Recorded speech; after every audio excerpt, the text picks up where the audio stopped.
right, here we go. And a little... Yeah. Hey guys, welcome to episode 98 of CMD Towers, Brews, and Builds.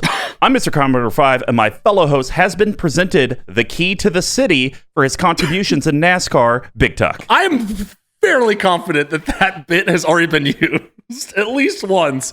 But the card claps, as is this deck. Hello, golemins and golemesses. Hashtag sweaty bit. I'm here. I'm really excited about this one. It's been a while since I've been this excited to talk about one of my own decks. And we'll get into the decks later, but I'm also excited because I'm going to a Charlotte sporting event tonight, and it's even better because it's not NASCAR. I'm going to the local. But does it involve vehicles? No. There is a go-kart place around here that I want to go to. But no, it's the Charlotte Knights, the local baseball game. But what I'm really hoping to, the minor league baseball team, what I'm really hoping to do is continue my terrorization of making out with people in a parking lot, because I'm going there with a lady. So I'm continuing to be the parking lot smoocher, the kissing bandit, whatever permutation of that name that you prefer. Trying to keep it fresh and trying to keep it moving. So I don't really have that much to talk about this week, besides the fact that I just started my new job. Started last week, and you're actually working. I've actually had to work like till 4 or 5 in the afternoon, if you can believe that. And I went on a jog, and it was really, really hot outside, and I was like, I got to wrap this up to get back and finish this project because of this deadline. I was like I had like a mini panic attack because I was like, who thinks like this? It's like, oh, everyone. But I know normal people. Yeah, right. I know that you have a lot. So I came into this without very much prepared up front because I know you want to have your T squared time. So actually T cubed, which is your truck talk time. So the floor is yours. Go right ahead. It's just like a new deck. But before I get into that, though, funny thing you talking about like working and actually working till 4 or 5. I saw this article on the I f***ing love science like Facebook group. I love that group. It's so nerdy. And there's a firm in the UK that has developed this Android dummy like thing that's life size, and it's supposed to show what office workers will look like in 20 years. Based on the current conditions that office workers have to work in. Okay. So, like, it was like a hunched back, red eyes from staring at computer screens all day, swollen wrists from repetitive movement. There was like the veiny leg thing from like lack of blood. Sitting, yeah. Yep. Lack of circulation, and the thing looked hideous. It's kind of like, Tuck, I don't know if you ever saw it, where someone did like this rendering of what humans would have to like structurally look like to survive a car crash. No, like, I don't like this. I don't like where this is going. Whoa, it was weird looking. I'll have to send it to you. It kind of looked like Peyton Manning a little bit. What? But I'm kidding, because he's like kind of fugly. Okay. Yes, big news. Obviously posted in the Discord. I did buy a 2020 Ford Raptor. Yes, that is a truck. Yes, I did put things in my truck bed, and it was beer even. What? I know. Wait, I know. Please tell me, was it like ice cold? Because this is coming out right before the 4th of July weekend. Was it like an ice cold 30 rack and Natty Light? No. It was unfiltered wheat. Okay. A couple 20 packs. So, yeah, it's been fun though. And the thing's pretty like tricked out already. It has some sort of suspension lift and 35-inch like off-road tires and a throaty exhaust. And of course, The Godfather took him for a spin around town in it. And he's like, so what else are you going to do to it? And it's like, well, what is there even left to do? And because he put that bug in my head, I spent 3 hours on the internet last night looking at upgrades I could do to the truck. And I have gone down this rabbit hole of all this money that could be spent. Good Lord. Yeah, I got the same thing when I got the 4Runner, and especially like I joined 4Runner groups, and it's been a nightmare where it's like, I $1,000 for rock sliders, $1,000 for this, $1,000 for this awning I'm going to go get, right? And like I keep wanting to be like, there has to be something to do for $100 that's as cool as this, but everything is super expensive. But even more, the bigger frustration that I have is like you have to plan this stuff out like 8 weeks in advance because the supply chain is so effed because everyone was like, oh, the pandemic, this is the time to put all this money into my car and go like overlanding and that sort of thing. So I did see this pretty cool thing that you could do, because I know you claim that you're taking it camping, is you can build this thing in the back, and then there's a tent that goes on top of your truck bed. That looks pretty rad, but those are also like $1,200 minimum.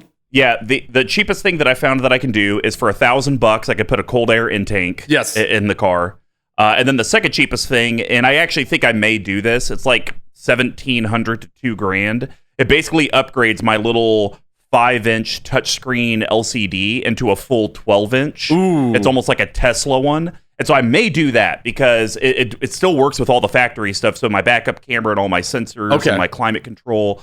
So I'm not losing anything. I think the only thing I lose on one of them I was looking at, it doesn't support Apple CarPlay. And then the other one says it does, but it's like I can't really get a good read on if it's a quality product or not. So I'm trying to figure that out, because I will not lose Apple CarPlay for just the bigger screen. Yeah. But yeah, that's the low end. The upper end, Tuck, have you ever heard of Hennessy Motorsports? No. Okay. So you've heard of Shelby, though, and Roush? Yeah. Or Roush. Okay, so same type of thing. They do an upgrade on the Raptor called the Velociraptor. It upgrades it to a V8 over 700 horsepower, 0 to 60 in like 3.5 seconds. Guess how much that bad boy costs? A lot. $5,000. A cool $70,000. Oh, gee. Yeah, because you're pretty much getting a new car. It's like a brand new engine. So, yes, that would be the upper extreme. And guys, if you want to know more ways to support Tuck's Forerunner and my Raptor addictions and the rest of the content we put out, head over to our sponsor, level1gameshop.com. They do sell all the tabletop accessories you need for whether it be board games or card games, and they are great folks down in the Kansas City River Market area. If you would like to actually support us financially, though, so that way, like we did with Tuck, we heard the feedback that his microphone sucked. Sorry, Tuck, never told you till now, live on air. And people actually stopped listening. But hey, now you can come back, because he actually sounds like a... No, 100%. I had someone message me. They joined our Patron community for the Discord access just to send me a message to say, hey, I quit listening 6 months ago because of how bad Tuck sound. Whoa. I checked back in and saw it was still bad. And so I was like, hey, we literally just got him a whole new mic set up, so please come back. Yes, please come back in 2 to 3 weeks.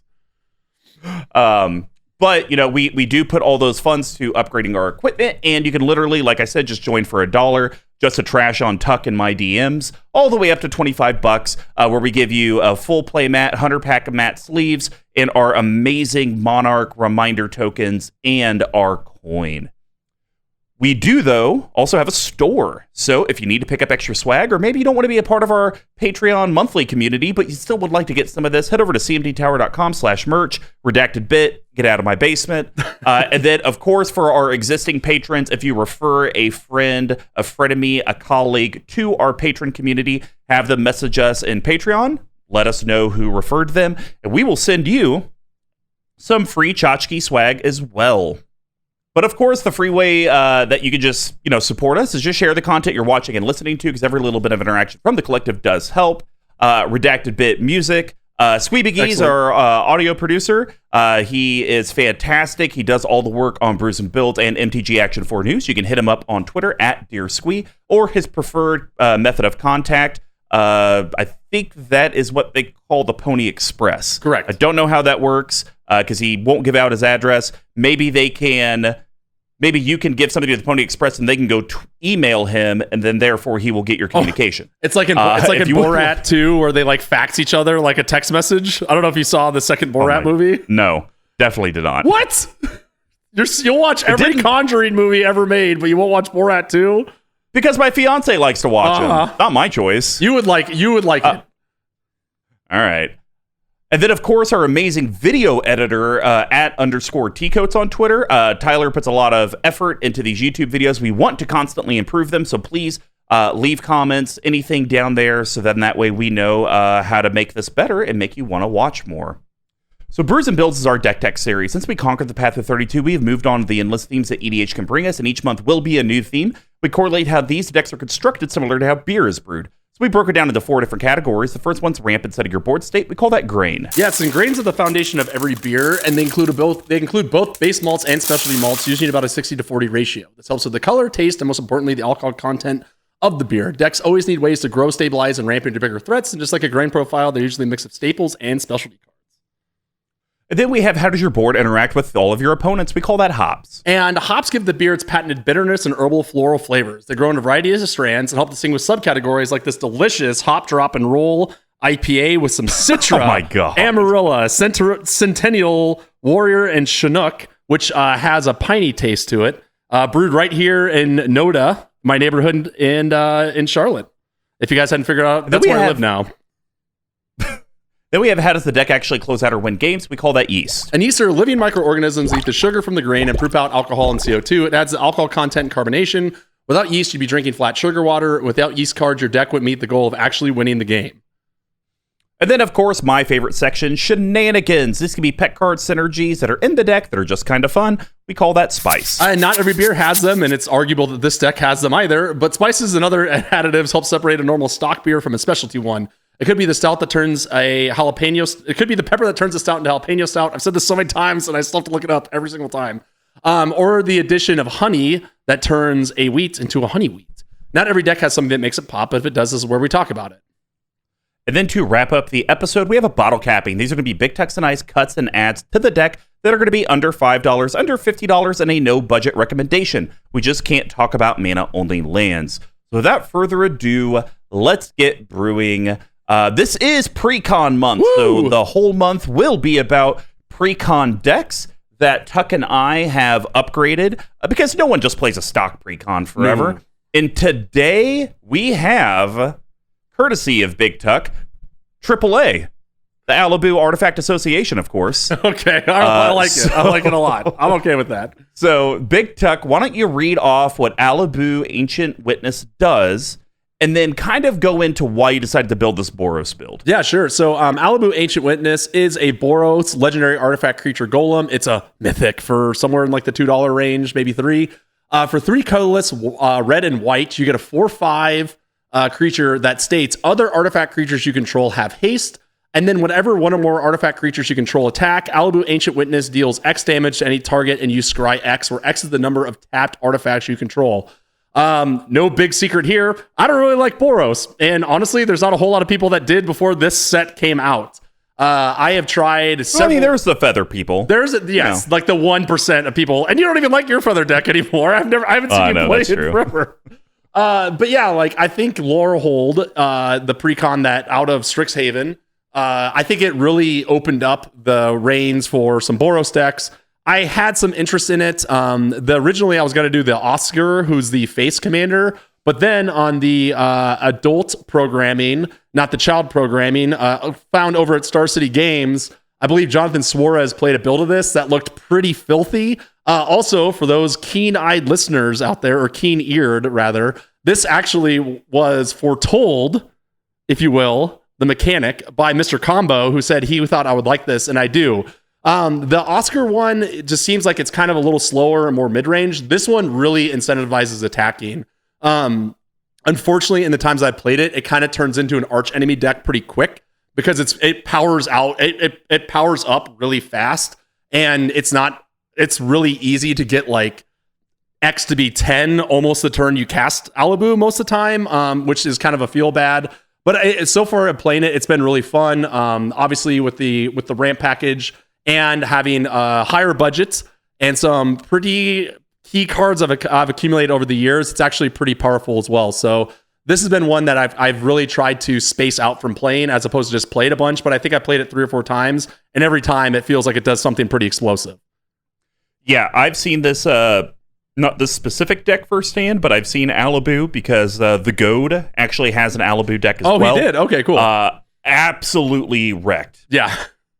You're 1,000% right. It was me and Sir Nathan in the pod, and I mean, we just couldn't do anything. It's basically like Alibou hits the field. If you don't have removal, like you're just screwed. Yeah. And I think a big thing too that I like about it, the design, is that it is any target. So for example, I was playing with some people that were playing some fairly underpowered decks, and instead of just like pub stomping them, which I absolutely could have, I kind of like picked off some of their threats, right? As opposed to just having to dome someone. So you were the stacks player then. Okay. Oh, yeah, one at a time. Yeah, I really made it hard for them. This also came with a lot of really fun cards, new ones that I'm predominantly going to be talking about today. So yeah, I think out of the box it plays good, and it's just a really fun, pretty quick kind of mid-rangey creature deck. Yeah, no, it's definitely cool. I don't see. It's just weird for me. I'm not a big artifact guy. Artifacts just really and I think it probably all stems from my PTSD with having a Reaper King deck and everyone either doing creature or artifact removal on my commander. Sure. And so I was just like, screw it, I hate them. But I could see this being a very fun deck. I'm curious though, Tuck, your mana, your cards, you're about perfect. Is that on purpose? No, it wasn't. It completely was by accident, to be honest with you. It was a happy accident. This is the first time I've actually had the time to look at these stats in here. I will say this is another one of the decks that I just happen to have every single dual land minus. Oh, actually, I do have the actual dual land. Maybe I'll put that in there for fun. I do have one plateau, but I just happen to have every single card that has both colors. So that's kind of a happy accident, even though I have 5 mountains and 5 plains, which completely unheard of. CMC wise, we're looking at a 359. That sounds about right, considering your commander's 5. Now, I'm sure there is a build of Alibou where you could have that super low, 2 type curve, do a lot of the 0-drop artifact type shenanigans.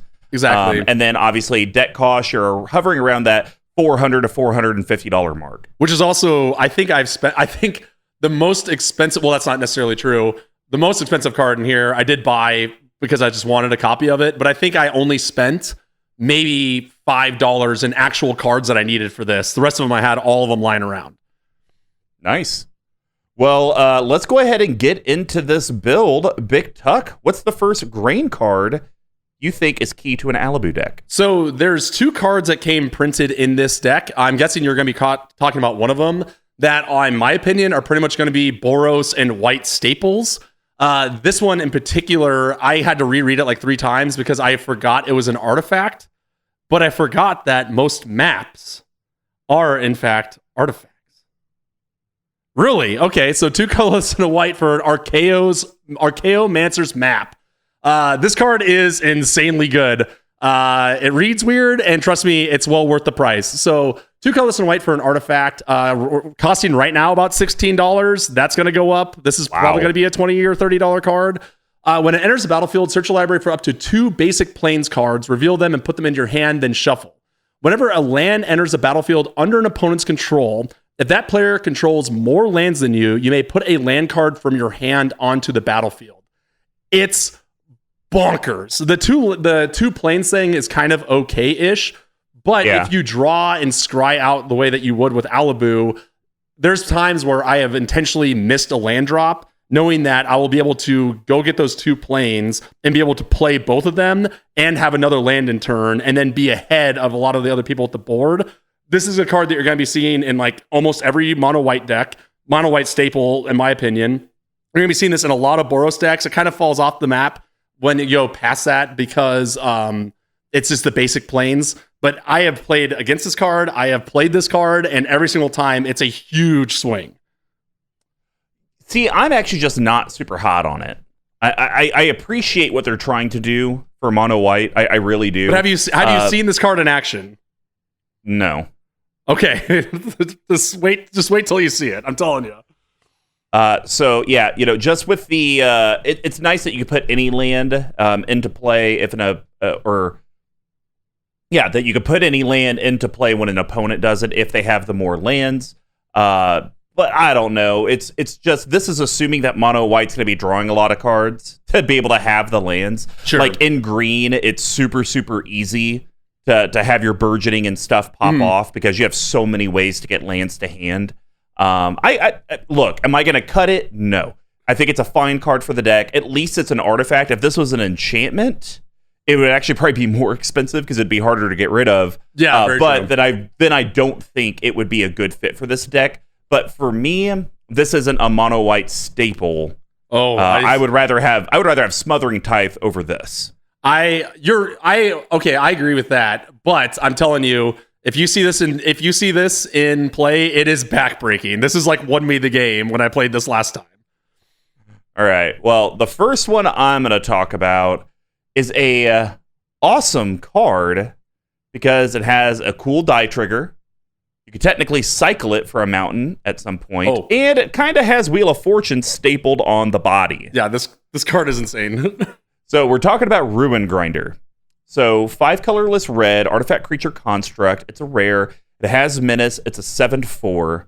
And its least important ability is mountain cycling. So for 2 colorless, Big Tuck can discard this card whenever he would like, get a mountain card, and it could be a duel as well. Yes. Reveal it, put it into your hand, then shuffle.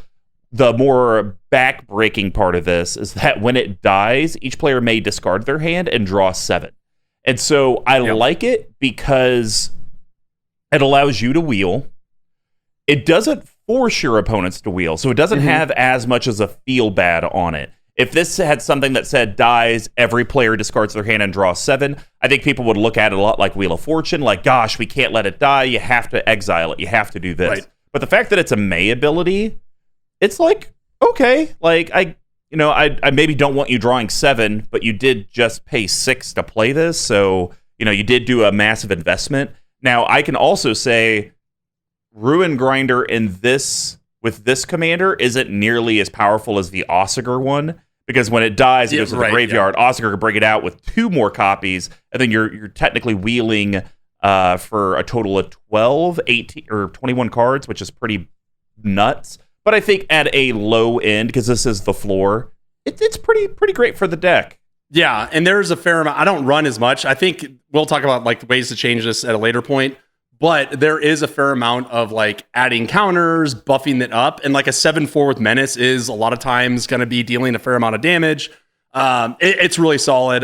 Like you said, they printed another one, which we might be talking about later, that both have that basic land type cycling and also are like big game finishers. So I like the modality there. I have unfortunately never had this die for that exact reason. The time I played it, they were like, no, we can't, like, he's running out of cards. He's got to run out of cards eventually. We just got to let this ride out. And if we kill this, then he's going to get a refill and have all the mana in the world. So yeah, Ruin Grinder's pretty solid. It's a 38-cent card. If you don't have one, pick it up. I think it's going to play, and I'll see you play in a lot of decks. All right, Tuck, what's your second card? All right, well, I'm going to go ahead and get this ready because we both have this one.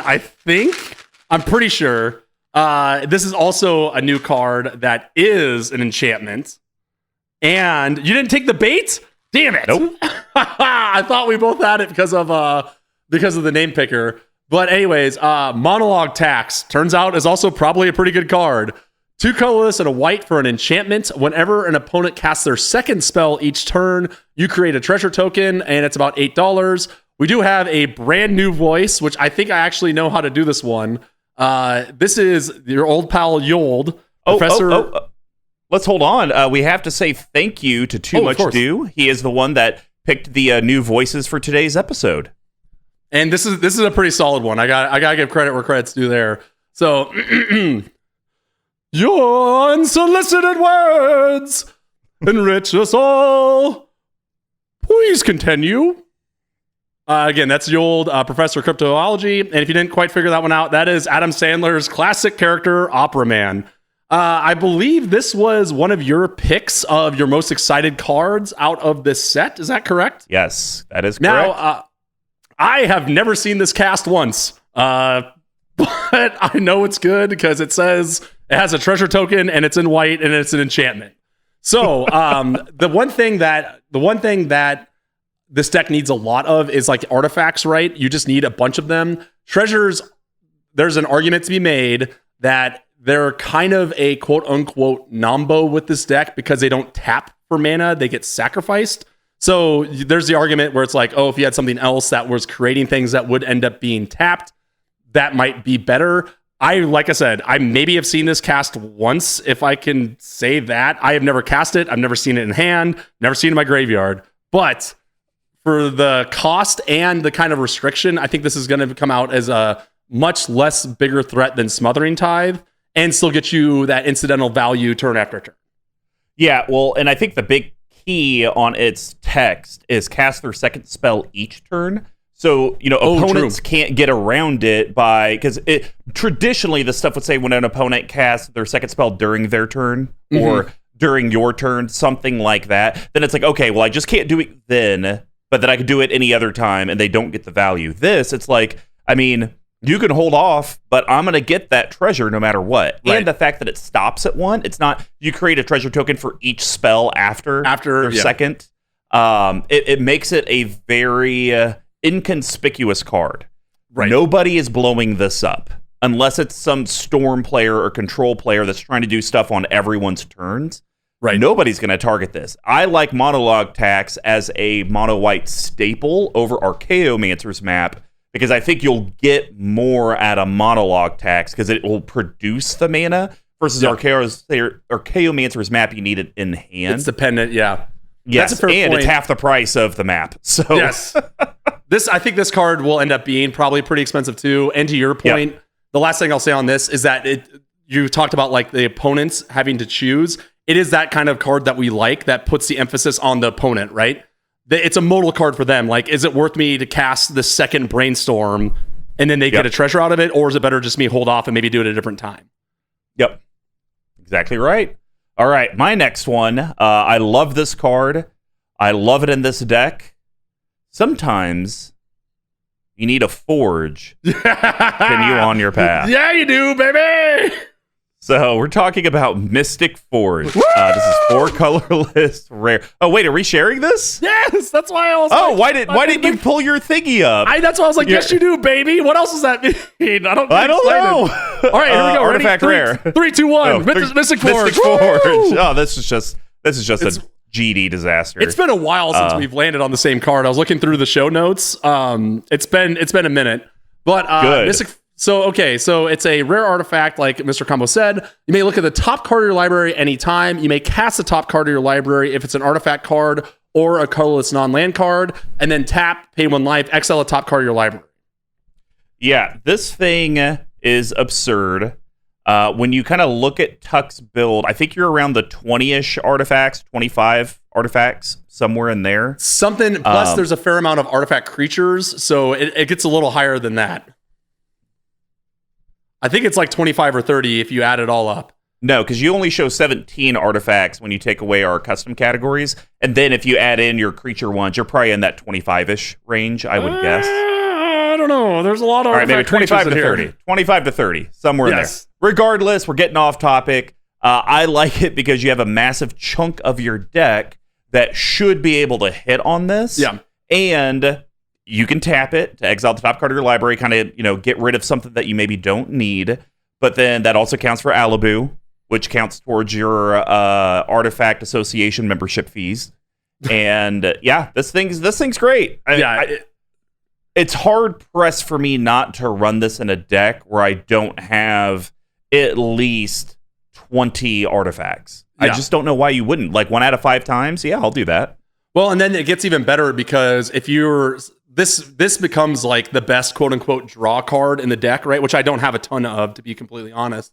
Mm-hmm. When you pair it with Alibou's scry ability, because you can see all those cards, right? And sometimes the scry is 10, 15, somewhere in that range. So you can just go ahead and stack it up to where like, okay, I'm going to bin all these non-colorless cards or non-artifact cards, and then I'm going to put all of these other ones on top, and then I can really go off after Alibou attacks, right? So in that sense, it really makes your deck thin. It really helps you thin your deck out and really helps you find the responses, the things that you need to win the game after like 1 or 2 Alibou attacks. Well, remember, Alibou doesn't have to attack. True, yes. I mean, let me rephrase that. An attack when Alibou is on the board. There we go. There you go. Yeah, great card. I think I even shoved that in my colorless Eldrazi deck because I run literally every mana rock. It's literally every card in the deck except for the lands. All right. Well, I'm the only one left. I've talked about this card before, but I wanted to talk about it again because I think, once again, I'm just shitting all over Archaeomancer's map. Better version for this deck, Walking Atlas. Phenomenal. Yeah, I'm okay. 2 I'm colorless. Surprised.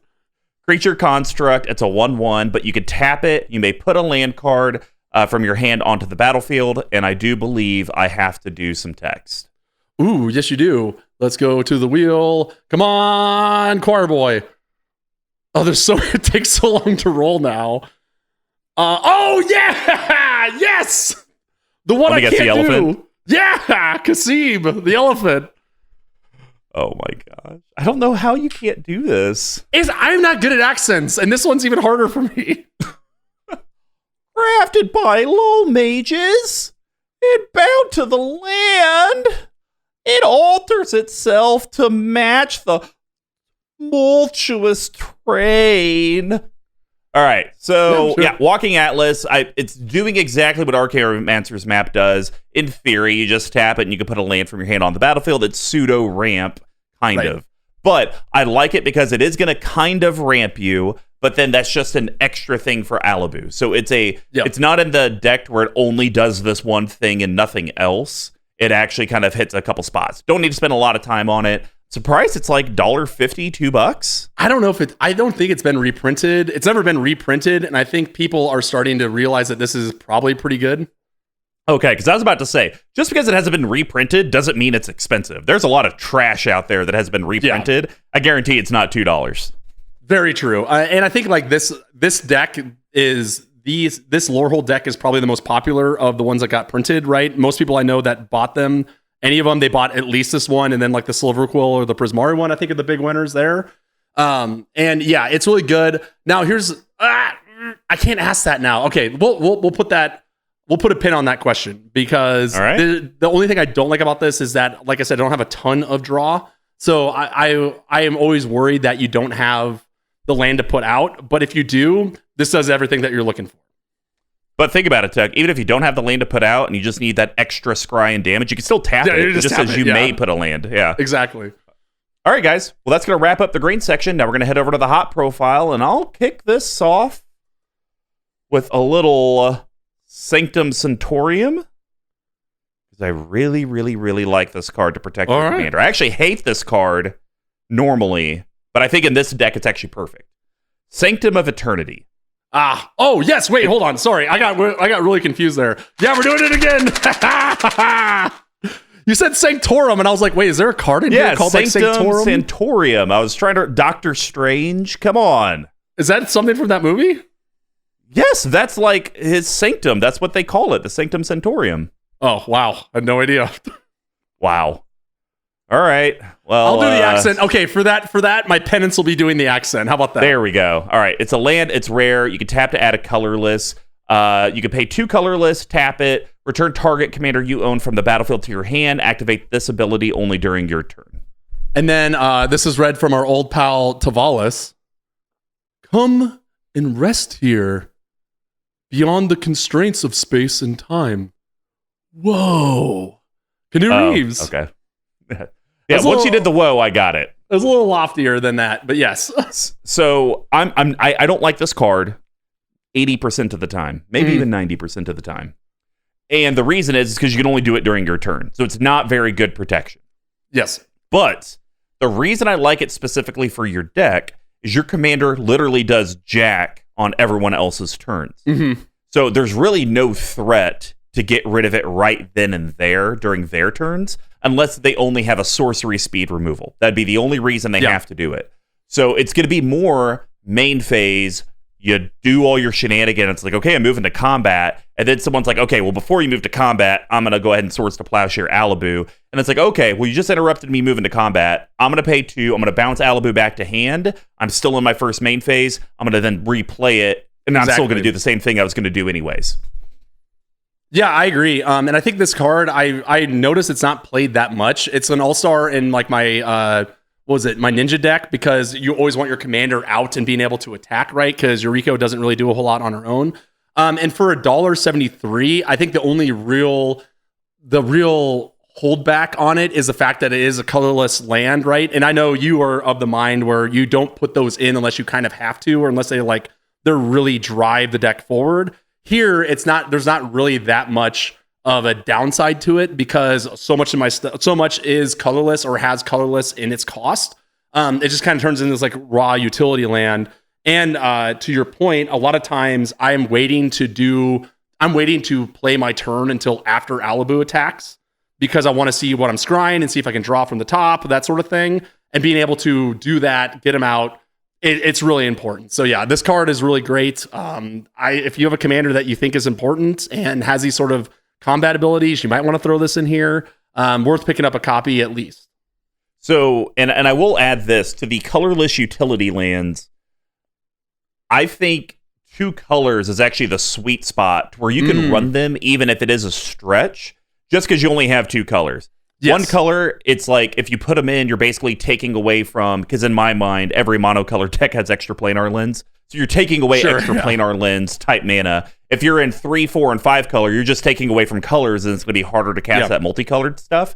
So I feel like 2 colors is that sweet spot where if you want to experiment with stuff like this, that's the area that you could do it, because you may end up seeing in the 3, 4, and 5 color or your 1 color, like, damn, I actually wish I just would have had a regular colored land. And I don't think you're ever going to have that happen in this deck. No, definitely not, especially with Archaeomancer's map refilling your hand.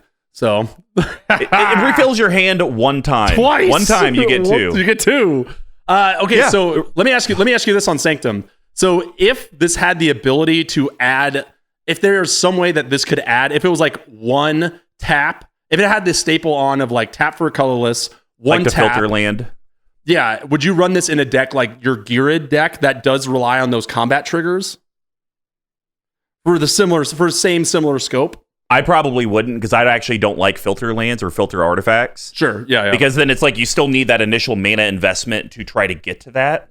So I would rather it be a tap, take a damage, add a white. Oh, just, yeah. Just like if you wanted to get a single color, take a damage, then I think that'd be fine to go ahead and run and be a lot more flexible. But yeah, a filter, I would never play it. Not for you. Okay, fair enough. All right, Tuck, what's your second hop? So this is the one I alluded to that's also a brand new cycling card that also has a very good late game application. So Angel of the Ruins, lot to work with here. You are getting canceled. It's getting cut? Yeah. All right, fair enough. So 5 colorless white for an artifact creature Angel. It's a 5/7 flyer. When it enters the battlefield, exile up to 2 artifacts and or enchantments, and it plane cycles for 2.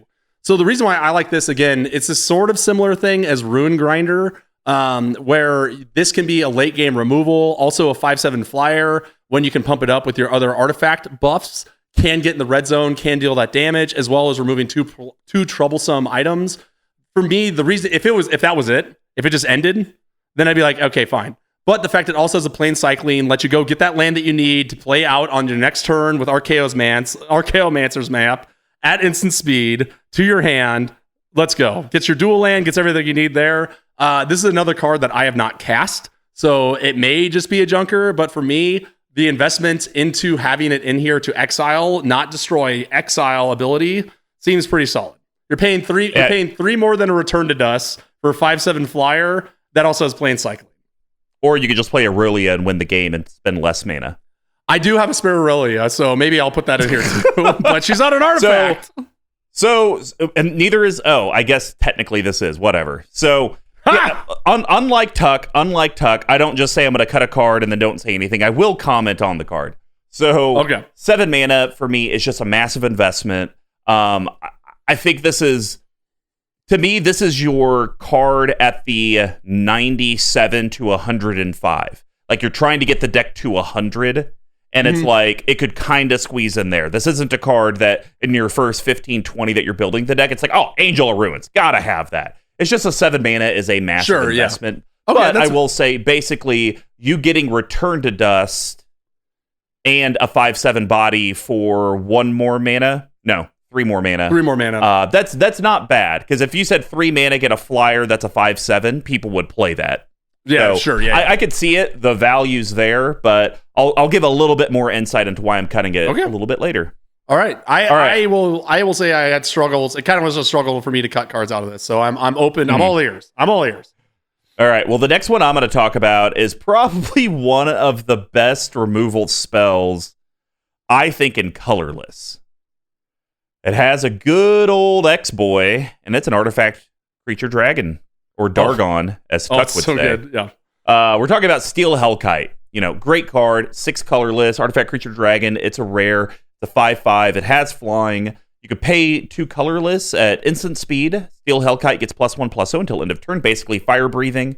And you could pay X colorless, destroy each non-land permanent with CMC X, whose controller was dealt combat damage by Steel Hellkite this turn. Activate only once each turn. It's so good. It's so basically good. Having evasion. Now, the one thing that they did do with Steel Hellkite, which was pretty smart, is that they did say that it had to be the person that was dealt combat damage by Steel Hellkite. Yes. It's not one of those to where it's like, I can hit like a sword, I can hit you, but I'm going to lightning bolt the thing over there because I couldn't get through. So that's at least makes it fair. But in theory, you could hit someone and God, they have a lot of tokens. I'll just pay zero. Destroy it all.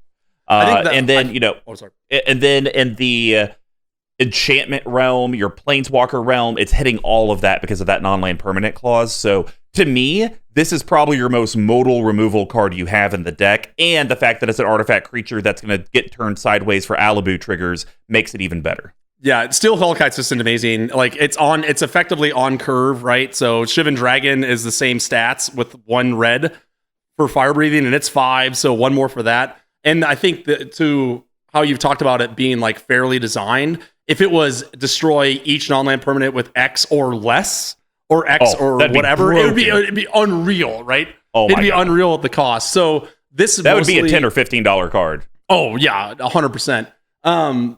If anything, with the new redacted Tuck Angry set coming out, if we've noticed that if anything, all sorts of tokens are going to become bigger. Treasure, food, all that sort of stuff. So this, to me, 9 times out of 10 is going to be a 0 for free, right? Like you're already hitting them for 5 in the air, and you're going to get incidental value of just whoever has the most tokens, like they're adios. So figure out a way to use them. And also suck it, redacted squee deck, because I'm coming for you with Steel Hellkite every time. All right, Tuck. Well, what is your last hop card? So I opened up like so many of these, including foil from Commander's Legends, and I knew that there was a deck for it. I knew it existed. I just couldn't figure it out until I started building this. And I can say that this was the most fun card I have played in a very long time. The first time I ran out Alibou, and it's a bit of a P tier Griffin card. But Blade Griff prototype is incredible. So 5 colorless for an artifact creature, 3/2 flyer, Griffin at that. Whenever Blade Griff prototype deals combat damage to a player, destroy target non-land permanent of that player's choice that one of your opponents controls. Good and God. It's so good. And there's chaos is what it is. It is. Hold on, I gotta get rid of this. Liliana. Okay, here we go. The new model has improved aerodynamics, but introduced a few glitches in the targeting system.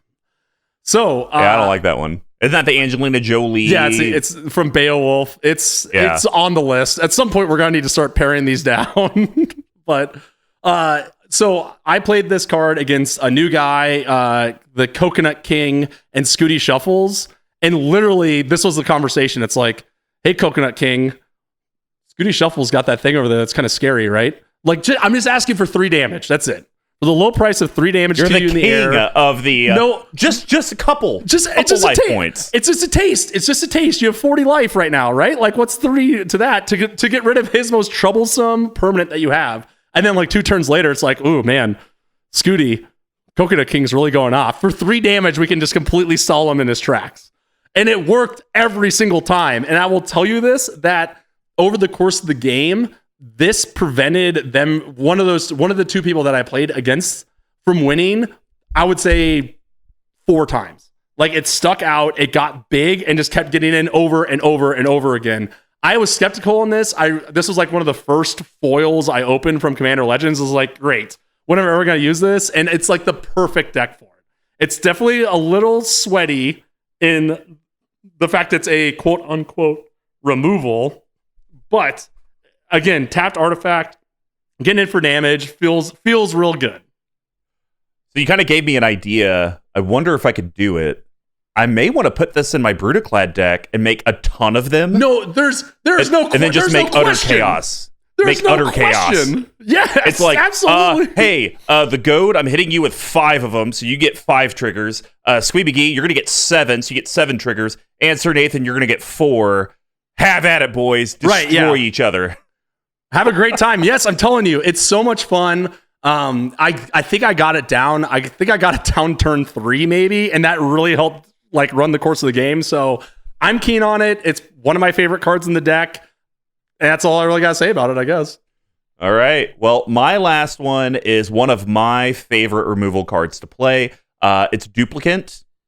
One of my favorites. It's so insane. 6 colorless, artifact creature, shapeshifter. It has imprint. So when it ETBs, you may exile target non-token creature, and it's a 2/4. And then it has the text that states, as long as the card Exile with Duplicant is a creature card, Duplicant has the power, toughness, and creature types of that last creature card exiled. With Duplicant, it's still a shapeshifter. So you may be asking, why are they saying if it's a creature card? It's because technically Duplicant could exile a creature that was an enchantment also. And if it or like a Mirage Mirror or something like that, when it goes into exile, it's no longer a creature. So that's why they have to have that text on there. But yeah, basically 6 mana, get rid of the best thing on your board, and whatever its power and toughness is, that's what I'm getting. Like, we always use the ceiling example, a Blightsteel Colossus. Having this thing now be a 12/12 is kind of dumb. Or, even something that has a, +1 counters are running rampant. I've never played Duplicant unless I'm just trying to speed play and have it never be at least a 6/6 or 7/7. Right. Or, it's like, you just need, there's been times where I've cast this, it's like, I just need a blocker, right? Like, I just need something out, and it's just going to be a 2/4 that maybe will help me live. When I first started playing, this was kind of like a chase card because it was like $10. And now it's been reprinted into the ground at 87 cents or whatever it is, or 36 cents. 35. Yeah, so there's no excuse not to run this. It's really good in artifact decks. It's really good in bounce decks. Tons of utility for what you're paying into it. Couldn't agree more. Well, guys, that's going to wrap up the hot profile. Now we're going to head over to how did the game actually close out and win with Yeast. Tuck, you got some stuff over here. What do you want to talk about? There's some choice ones. I want to talk about not a silver, not a gold, but perhaps a bronze. 3, 2, 1 Bronze Guardian. Baby! Yeah, 4 colors and white for an artifact creature golem. It's star 5. I was like, what? Star 5? It has double strike, and it does have Ward 2. And guys, remember, Ward's the new mechanic to where if a spell or ability an opponent controls targets the Bronze Guardian, it gets countered unless they pay an additional 2 colorless. But here's the key thing. Other artifacts you control have Ward 2. Stupid. And then on top of that, its power is equal to the number of artifacts you control. Also stupid. Oh, and by the way, that double strike, going back to that, is also stupid. So okay, first thing, A, have you been able to play this? And B, if you did, was it anything less than like a 10 power or 12 power? I saw this played by someone when I played Mr. Bever's stream when we all did the precons, and someone rushed us out turn 4, and it was like the card that pretty much dictated the game, right? Wow. It was insanely powerful, right? The double strike was big on it, but moreover, it was just the ward, right? It was just such a pain in the ass to be like, there'd be a time where someone would be like, all right, this thing that you have over here, I don't like that. I'm gonna try to remove it. It's like, well, I gotta pay another 2. It's like, damn it. Every single time, right? It's really strong. I think this is one, in my opinion, that could kind of go into the argument could be made. It could be more of a hops card, right? In the sense of like it really deters people, but it's just so strong. Like you said, I think he had it up to a 12/5 or something absurd like that, and was able to make it unblockable. Just completely bonkers.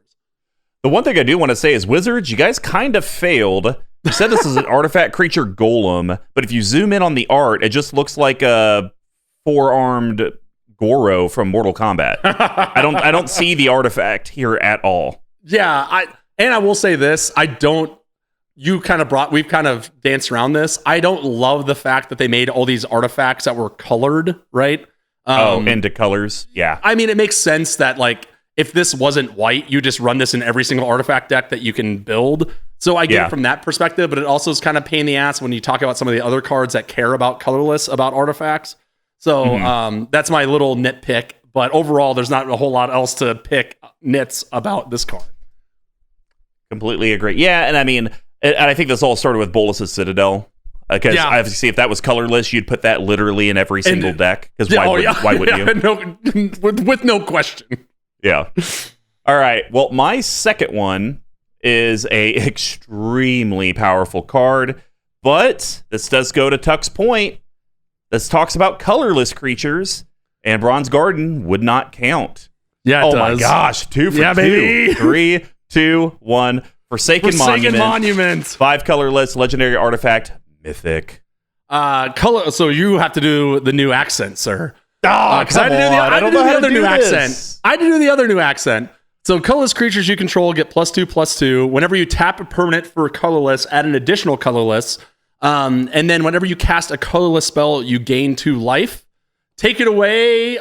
This would be our old pal, Eiley, aka Alanis Morissette. Great pick. Let's see. I got to get in the mindset. I watched the YouTube video yesterday. You don't strike me as forever Rome. Is that the way the song goes? It's great. It's a slam dunk. I had one of how I was going to do it, and I think I kind of lost it now. What was it? It's like we shall forever Rome. From the 2 songs that anyone knows from Alanis Morissette. Jesus. Well, thank you, TooMuchDew. You have now made me hit a high falsetto where tens of people will hear it. So, yes. Forsaken Monument is absolutely busted. You know, obviously you have ways to make a lot of colorless artifact creatures, so the +2/+2 buff, broken. Whenever you tap a permanent for colorless, you got a lot of lands that could produce colorless. Boom, additional mana, busted. Then whenever you cast a colorless spell, you gain 2 life. Boom, busted. You talked about you're an arch enemy deck. So it's just like, what does this thing not do? Now, I think there is an argument, though, Tuck. You could say this is a grain because the gaining the life and getting the additional mana, and technically the +2/+2, you could kind of shove into either 3 of the deals. But I think the fact that it does all 3, that's why you have it as a yeast. I completely agree. Because again, it's like the colorless, like, life gain in this deck isn't too terribly important, right? So then it's kind of like that's kind of like a spice ability.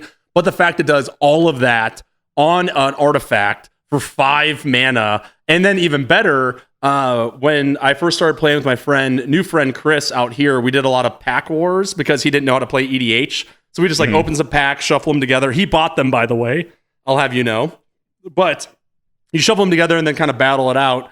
And he opened this, and I was like, I want it. I wanted this card for so long. I want it. And I think I bought him a beer for it or something. And I got this right before I built this deck. And I was like, yes, going right in, take it out of the binder. We're ready to go. All right. Well, Tuck, what's your last one? There's no way we went 3 for 3. This one is the one I actually had to buy. And I had to pay... It's a very cheap card, but I had to pay the iron price for it because I didn't want to order from TCG Player. So I think I got 2 copies for $2. But we're big on the grid system at my office, right? Data grids and whatnot. So Gear-Per Aether Grid really buys into that. And this is honestly one of the better cards in the deck. This was a pull from Jonathan Suarez, and it went ham. So 2 colorless and a red for an enchantment out of Magic Origins. That's 35 cents. Tap 2 untapped artifacts you control. Gear-Per Aether Grid deals 1 damage to target creature or player. And we do have some techs, which is Veldka Wandering Sage, aka Red from Orange and the New Black. Let's get your Russian on. Yeah. The city of Gear-Per is the living thing, and living things defend themselves. Vodka. So, vodka. Vodka. Potato. Oh, I guess it's more... Potato. If we're I guess it is more Irish. I was going to say, if we're painting with a very broad brush, as we're wont to do on this here podcast. So the reason why I like this so much is that it does, because this is a fairly creature-heavy deck, a lot of times you kind of have to make choices that aren't optimal to get tapped artifacts. And there's even things that don't tap, right? So this at least gives you something to do to tap artifacts. And that's something that I think is really key to this deck succeeding, is finding those ways, finding those cards to be able to tap, untap, tap again for value. 1 damage to any target is fine, but if you're able to do that enough, you can also clear the way for your Steel Hellkite if you have to kill a couple drakes by tapping down your things. And it kind of allows you to turn the deck into something where you're only attacking with creatures that you know have evasion or are going to be doing bunches of damage, and leaving the rest of your creatures behind so that Alibou can run off and get those stacks, get those scries, and get that damage through. Yeah, I mean, the way I actually look at this card is all the artifacts that literally can't tap, like equipments or your Forsaken Monuments, you can now tap them to basically pile into your scry and Alibou damage. So exactly. The 1 damage to me, that could be blank. If the thing just said tap 2 artifacts you control and nothing else happened, I'd be like, okay, that's probably fine. All right, yeah, that's pretty good. Probably okay to run it. Okay, so yeah, if there was like, I will say this, if there was a 0 or 1 drop artifact that was just like ability tap 2 artifacts you control and like regenerate creature or something that's completely irrelevant, I'd probably be running that as well. Exactly. Yep. All right. Well, my last one is the king of all the Hellkites, the Tyrant. Oh, the Tyrant. It's a very powerful card, and I've always wanted to like win off of its alternate win condition. But I actually think in this deck, you don't really care about the alternate win condition that much. So Hellkite Tyrant, 4 colorless, red, creature dragon. It's a mythic. It's a 6/5 for about $6. Flying trample. Whenever it deals combat damage to a player, get all of their artifacts that player controls. And then at the beginning of your upkeep, if you control 20 or more, you win the game.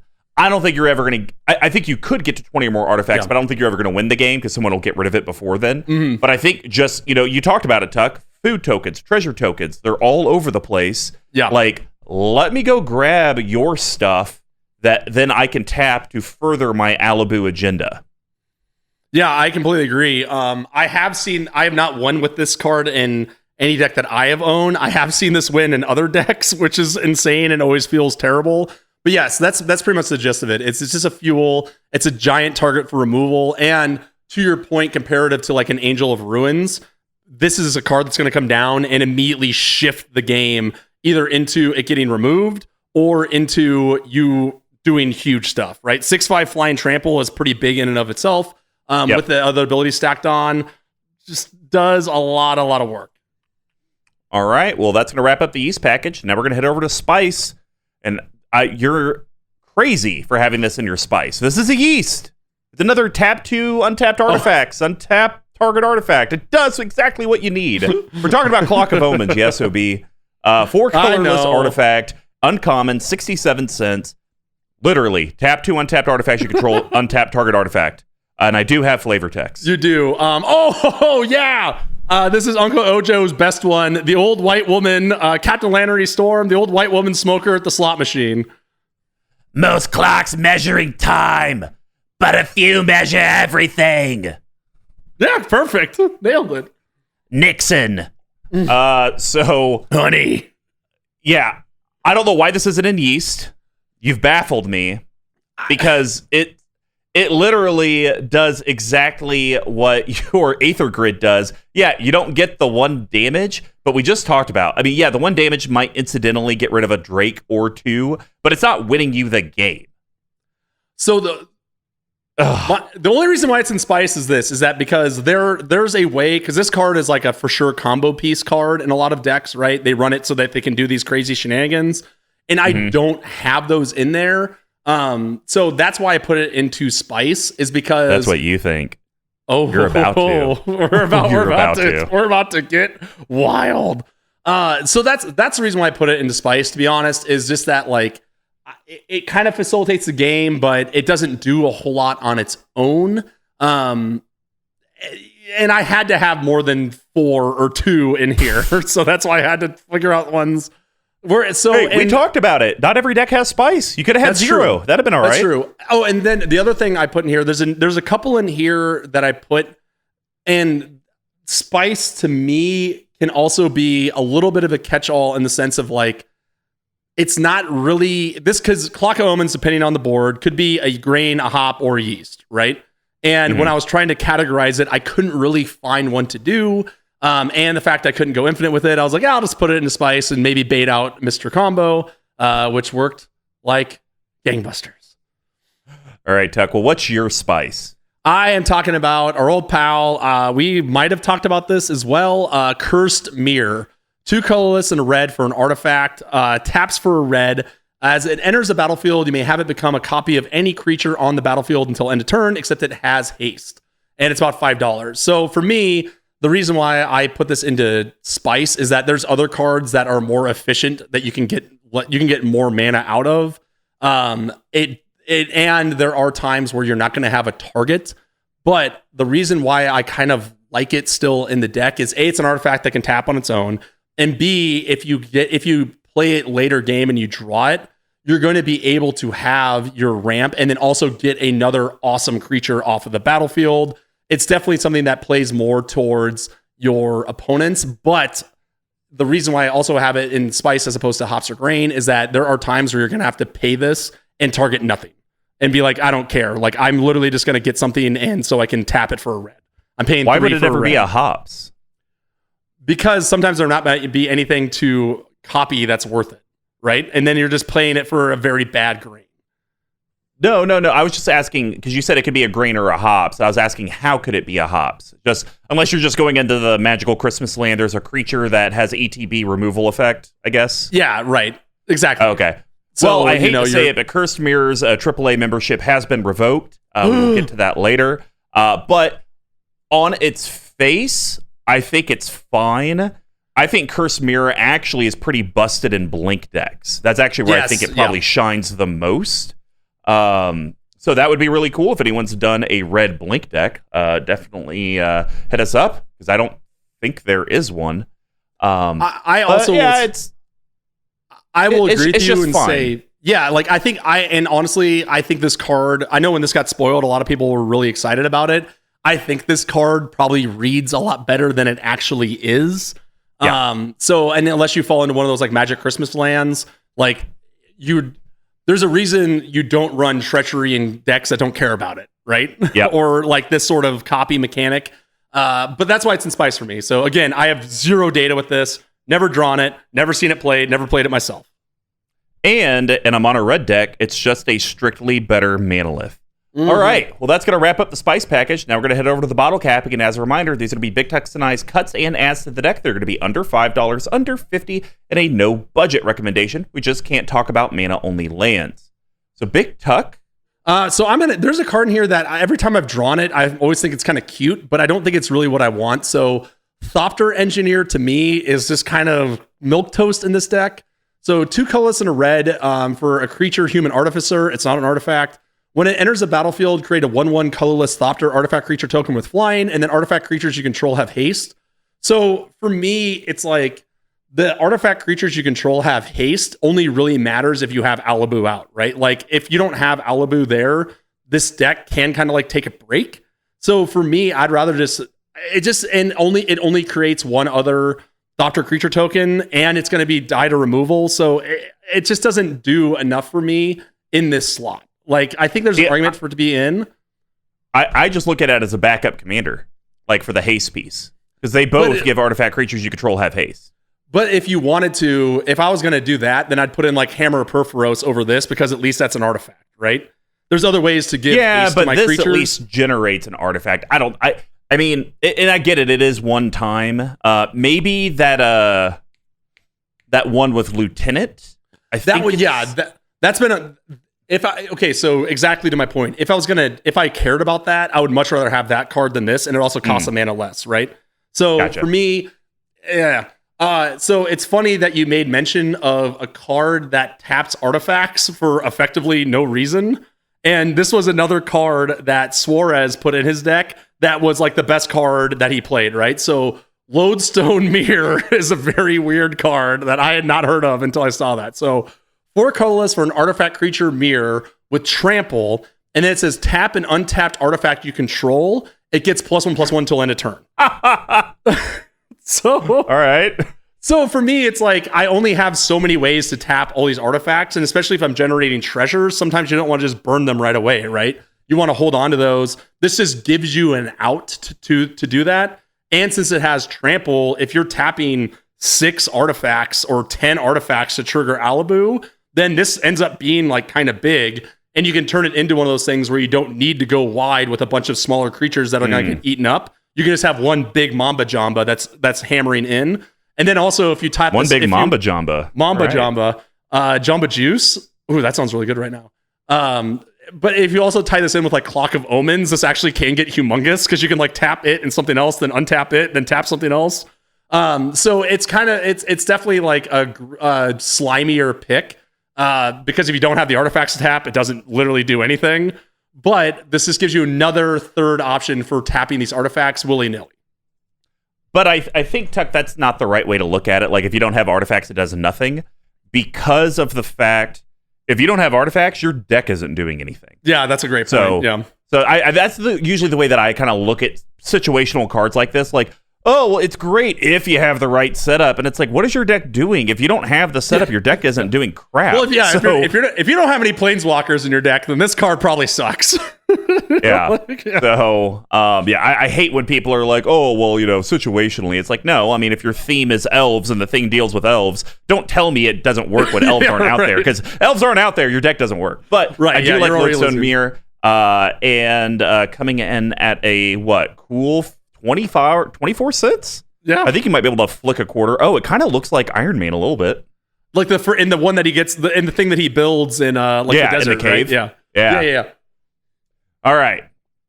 Under 5, I'm cutting the Cursed Mirror. All right. Really, it's just, if it said it could become a copy of a creature, and if it was legendary, the legendary rule doesn't apply, then I would say it's a great card for the deck, because you can make it a copy of Alibou or any of your other legends, but the fact that you can't, it's getting out of there. But don't worry, I'm putting in one of your favorite cards from the box of Tice. It used to be a staple of Brews and Builds. Grafted Exoskeleton, literally just coming under $5, $4.28. So 4 colorless artifact equipment, uncommon. It has equip 2. When it becomes unattached from the permanent that you equip it to, you have to sacrifice that permanent. But it says equip creature gets +2/+2 and has infect. So literally with Alibou, you throw down Grafted Exoskeleton attached to Alibou. If you have 10 artifacts, you just swing with one thing and you just kill people. Yeah, that tracks. I like it. I can't. I have like these lying around too, so I can't even argue it. And here's the other cool thing, Tuck, is that if you're in those like underpowered games and you end up getting this out there, but you don't like want to just start one-shotting people, you could, I'm just going to tap 3 artifacts and I'm going to put 3 -1/-1 counters on your 3/4. So now it's just a 0/1. And now you can just kind of start dealing counters around. And so you don't have to one-shot people if you don't want to. And, the nice thing about the counters is that they stick there. So, yeah, I think Grafted Exoskeleton on any commander or any creature that just throws damage around like Nekuzar, you have to have it in there. And Alibou, I think, is one. And plus, with your tapped, untapped artifact things, you could tap the Grafted Exoskeleton. It doesn't do anything to it. And you now get an additional damage for Alibou. Yeah, that makes sense. All right. Tuck, under 50. What you cutting? So I'm actually going to cut Dispeller's Capsule. I think this card's kind of slow for what it does. It's 1 white for an artifact, 2 colorless tap, sack it, destroy target artifact or enchantment. I just think that there's better removal in these colors. Sure. I have a fair amount of it, and I might be adding artifacts one later. Pardon? But are they artifacts? No. Well, actually, I am swapping it in for an artifact that I think is going to be better. I don't really have a problem with removal in this deck because there's a lot of times where you don't really need it unless it's like a propaganda or something along those lines. Like you're going to be swinging in no matter what. So for me, it's okay. I don't know. I've never liked this card. I only like it in decks that are going to be needing it badly. So what I'm actually putting in is a new card that I hate. But one thing that you made mention of is I really struggle with draw in this deck a fair amount. There's a lot of times where I kind of run out very fast and then kind of get stuck. So brand new card. I'm so glad I didn't pre-order it. And let's go down, not to the moon, baby, to the core of the earth. Esper Sentinel. So 1 white for an artifact creature, human soldier. Whenever an opponent casts their first non-creature spell each turn, draw a card unless that player plays X, where X is Esper Sentinel power. So for me, the thing I need in this deck is not removal. I need draw. Because I have a lot of way to make mana, a lot of way to untap and untap or retap or whatever. And this deck, this being an artifact, it's being an artifact creature that can get in the red zone that I can slap on your grafted exoskeleton to in a pinch. Although, what world would I be in where that's what I wanted? Yeah. This is kind of going to be a card that we're going to be hearing a lot about, which kind of blows. But what are you going to do? I just think that I really need ways to draw. And the fact that this is a 1-drop artifact creature is really going to help me get up to that where I need it. So 2 things. One, just like on MTG Action 4 News earlier, why is this Esper when it's in mono white? Just Makes like no sense. how are you the last of the Abzan when you're in Golgari? Doesn't make Great any question. sense. So MTG Lord of Leaves, please help us. But And also, suck it, Vorthos nerds. so I do like Esper Sentinel. I think it's fine as a 1-drop. Basically, you're taxing people 1. Yeah. I'd like to see, in decks that want to run it, I'd like to see a little bit more equipment or auras that could buff its power. So then it actually makes it more into, do you want to pay 5 for that? Do you want to pay 3 for that? And you're just drawing a card. So it's not like you're getting like extra mana or an extra permanent or casting spells for free. Card draw is nice, but it's whatever. So that's the way I look at it. I think it's fine to have it in here if you want it. It is an artifact creature, so you could tap it with all your shenanigans and still be able to get its effect. But I would like to see a few more buff effects in the deck, so that way that X is something more relevant than 1. And I think one thing I didn't say earlier is I think that if I continue to hone this down, I really want to go into the cards like Chief of the Foundry, where it's like artifact creatures you control get blah, blah, blah, blah, blah, and start cutting out everything that's not an artifact creature and going from there. Well, funny thing you talk about that, because for my under 50, I'm cutting Chief of the Foundry. So 3 colorless artifact creature construct, uncommon. It's a 2/3. Other artifact creatures you control get +1/+1. I'm honestly just not seeing the go wide in this deck. And just +1/+1. You need to have lots of +1/+1s or just tons of stuff for it to actually add up. And I just don't think there's enough there. But I got to experience this death firsthand with this deck, with this card. You need to get Microsynth Lattice in the deck. Another Lattice? I don't want to have to get another Lattice. So 6 colorless artifact mythic for $42. All permanents or artifacts in addition to their other types. All cards that aren't on the battlefield, spells, and permanents are colorless. You may spend mana as though it were mana of any color. It's really that first block attacks all permanents or artifacts, because that's how the goat killed us. He had a bunch of lands, a bunch of them weren't artifacts, tapped out for 15 or 17, and we got 15, 17 thrown our way every single time. Microsynth Lattice, you should win that. You should be able to kill someone on the spot the moment you play it. Yeah, it's true. So my original plan when I built this deck was to also take apart Duretti, because Duretti has all of my expensive artifacts in it, like certain engines of varietals. This you card, can just swap them back and forth.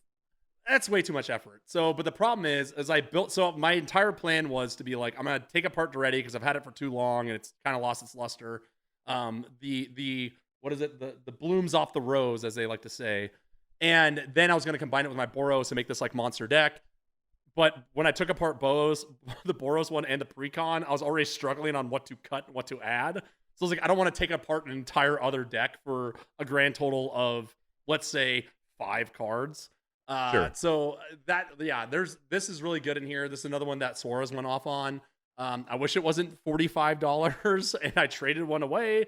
So maybe I'll just get a playtest varietal to put in the deck. There you go. You already own a copy. That is completely There you go. legal to do. All right, Tuck, bring us home. What is your personal recommendation? I'm going to cut a card that I actually like a fair amount. I'm going to cut Darksteel Mutation. So a colorless and a white. Aww. I know, That card. man. I know. This is a CMD Tower favorite. So colorless and a white for an enchantment aura, and that's a real thing of it. Enchanted creature is an insect artifact creature with base power, toughness 0 and 1, has indestructible, loses all their abilities, card types, and creature types. This card's really good. Don't get me wrong. It's one of my favorite removal spells that's ever been printed. I wish it was an artifact or an enchantment artifact or something like that I could go into my other synergies and then I could tap it. But just for effectively like a 1-to-1 removal spell, it just doesn't work for me. And it took me a long time to kind of really figure out what I wanted to cut from this. And this was just the one that I consistently kept going back to and being like, it's good, but I would rather have a better removal spell in the slot. I don't actually think there's better removal spells in that slot just because of the 0/1 indestructible and loses all abilities and types. We've talked about it. Song of the Dryads, just like Right. it. Turning it Imprison the Moon, all that stuff where you literally change the type of it is commander warping. And that's where, to me, I'm going to be hard-pressed to cut Darksteel Mutation, but I'm curious what you think is better. So I went through here and I realized I have maybe one board wipe. And it's like Cleansing Nova, which kind of screws me too, because if it's creatures, then all my artifact creatures die. If it's artifacts enchantments, then I'm doing even worse. I'm going to 2-for-1 on me, right? But it's still a good enough board wipe to keep in there in a pinch. This is a card I've kind of been eyeballing for a while, and I think it's going to be a pretty solid one here. So I'm actually going to put in Scour Glass. It's about $7, and it's 3 colorless double white for an artifact. Tap Scour Glass, tap, sacrifice it, destroy all permanents except for artifacts and lands, activate only during your upkeep. So for me, the reason why I'm cutting Darksteel Mutation for this is it's a little bit more expensive, but this is a card where if I get around to tapping it, I will probably win the game unless I'm running up against another artifact deck. Because I'll keep all my creatures, I'll keep all my utility artifacts to tap down, be able to knock someone out with the creatures I have left over, deal the Alibou damage to someone else, and then by board wiping, I'm screwing off someone else that might be hiding behind some Philipports or some Planeswalkers that I don't even have to deal with. So during the upkeep, kind of makes it a little on the smaller side, right? You kind of have to telegraph it. And this is also something to your point where it's like, if I cast this at a point of the game where other people don't want, if I cast this and people are like, I'm okay with that because I also can't win unless this gets tapped down, fine. If not, this is going to get blown up like that, which is fine for me, to be honest. The telegraphing piece, I'm not too worried about because Nev's disc gets played left and right, and that's a telegraph. It's a telegraph from a mile and a half away. I'm fine with it. Worst case scenario, they waste removal on this instead of Alibou. Exactly. So. Exactly. All right. I'm gonna break your NASCAR bank. You're gonna. Oh God. We're going to cut the. We talked about it, Angel of the Ruins. Sure. To me, 7 mana for a 5/7 that just has the ETB. It's just way too expensive. This does not win you the game when you play it. No. It's just a body, and that's it. Yep, and that's fair. I think we could do better. All right, so for the card I'm going to add, we've kind of talked about how you have trouble drawing cards. Are we gonna talk about how I break the bank on this one too? No, this is definitely a budget-friendly card. So I actually think Trading Post has some interesting utility for this deck. So if you're not familiar with Trading Post, that's 4 colorless. It's an artifact. It's a rare. It has 4 different abilities. First one, you pay all of them. Actually, you pay colorless and tap it. It's just they kind of all do different things. So the first ability is discard a card. You gain 4 life. You'll never do that. Nope. Pay 1 life, put a 0/1 goat creature token onto the battlefield. I guess if you need a blocker. I will. Oh, but probably. I play Trading Post a lot. I will do that all the time. But I think probably the 2 that are really more important is the sacrifice a creature, return target artifact card from your graveyard to your hand. being able to recycle maybe some of your pieces that people have blown up. And then the last one, we talked about your card draw, sack an artifact, draw a card. So I think those last two are ones that you could do quite often. Also, it's just something I observed. You don't have Unwinding Clock in the deck. This seems like a great thing, put an Unwinding Clock, and then you can kind of do it on everyone's turns. But I think Trading Post will just help you when you kind of get stalled out. I had a spare. I actually thought I had a spare Unwinding Clock, and I'm surprised you didn't go with that. I think the real thing I want to say about Trading Post is I think you did a really good job choosing a card that's not explicitly banned Commander when you recommended this to me.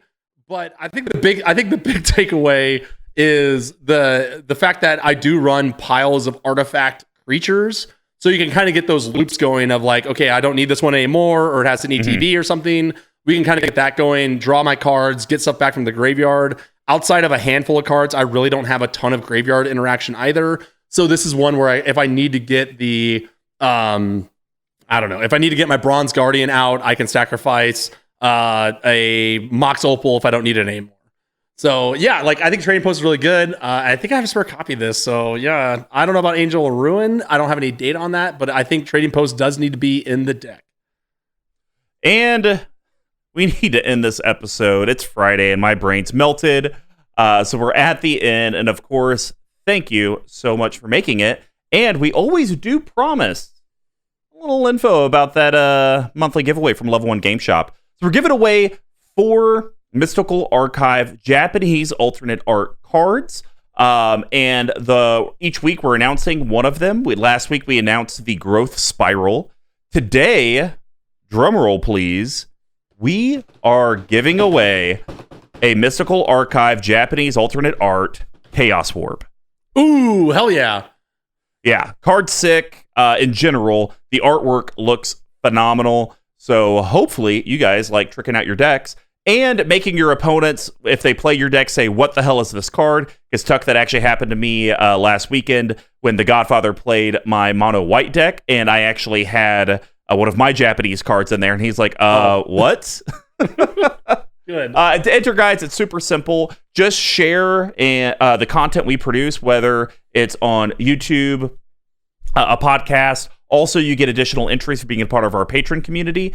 We will announce the winner on MTG Action 4 News August the 4th and social media soon after. And we will do these giveaways every month. It just depends on what Level 1 can provide. So we would love a 5-star review. Hit the subscribe button, hit the follow button.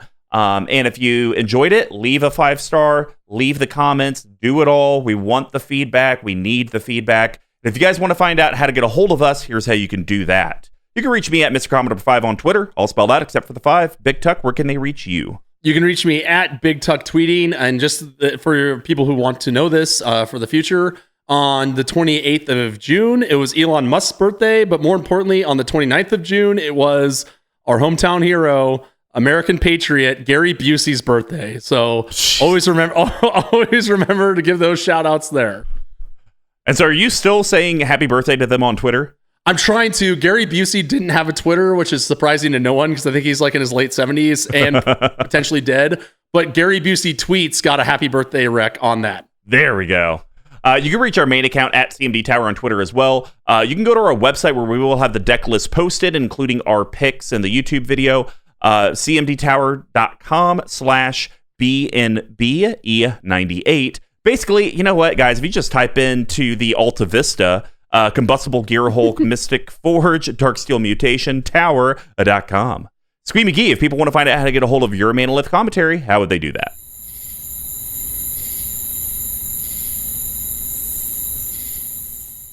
He can handle all of your audio needs and does have a full studio if you are ever in the KC metro area.